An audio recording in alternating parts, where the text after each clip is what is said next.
So Terry, you were telling me that it was, you came around 2000, right? 2001, yeah. 2001, and then it was just you, right? And then, It was my wife and I, right, and our son, right? And so we came down to St. Louis to be a part of a project out of Karen House, and so we bought this house. We're about a block east of Karen House here, and so we bought the house here, not really expecting to be a part of a bigger. But you were connected to the worker in Chicago. Yeah, so both Carolyn and I lived at St. Francis House in Chicago. Yeah. St. Francis is the one that on Kenmore, right? Uh-huh. No? Yes. Okay. Yeah, Kenmore and Leland. David Stein's house there. Or, Yeah. Yeah. Yeah. Got it. Okay. So wow. So you guys came down, and I mean, you bought a house, not the one you're at now. Right. No, we bought a house that we call Carl Kabat house now. Okay. And that's right. We visited there earlier. Yeah, you've been. Yes. There. Okay. Okay. And so that was very reasonable. It's a 3-bedroom house that was like $7,000, and then but in retrospect, as far as like the history of this community goes, we couldn't have been luckier to like start with that house, because within 6 weeks we were living there. So all the plumbing, all the wiring, everything was there intact.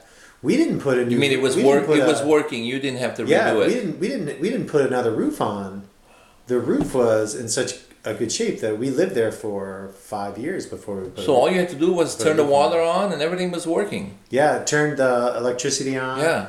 And it all just no fire started, nothing. Yeah, no patching the walls, because there was a tennis ball in the gutter, that kind of thing, and so there was some water damage, but for the most part it was. So since then, there's been this chain reaction of house community members moving in, and a part of it was like we had the foresight to buy the house across the street that we live in now.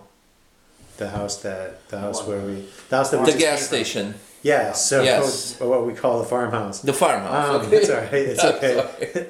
The farmhouse. So, but we bought that initially for the land, for the ability to kind of like garden there, and we've got like 20 trees in and around that lot. Mostly fruit trees, or right. So chickens in the back. Chickens in the back as well. Yeah, the workers in Des Moines have chicken too. Yeah. So moving there. So then in like 2006, we thought, well, let's move from Kabat House to that house, and then start doing hospitality at Kabat House.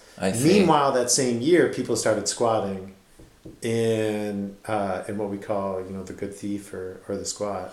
Right here. Gotcha. Yeah, and then I mean, these people are people you knew already previously, right?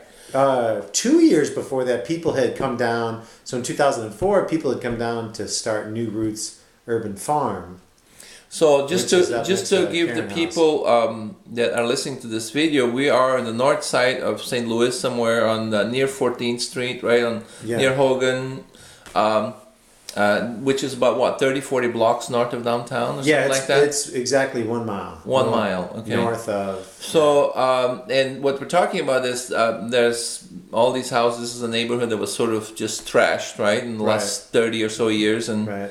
And so there's 4 houses we're talking all about, very close to the church. What was the church called here? St. Laborious. St. Laborious, right next to Karen House. So anyway, all on the same north side, just south of 70, right? Just 70. West of 70. West of 70, because it kind of cuts. It curves, right. It curves. Anyway, but okay, so that's where we are. Anyway, so anyway.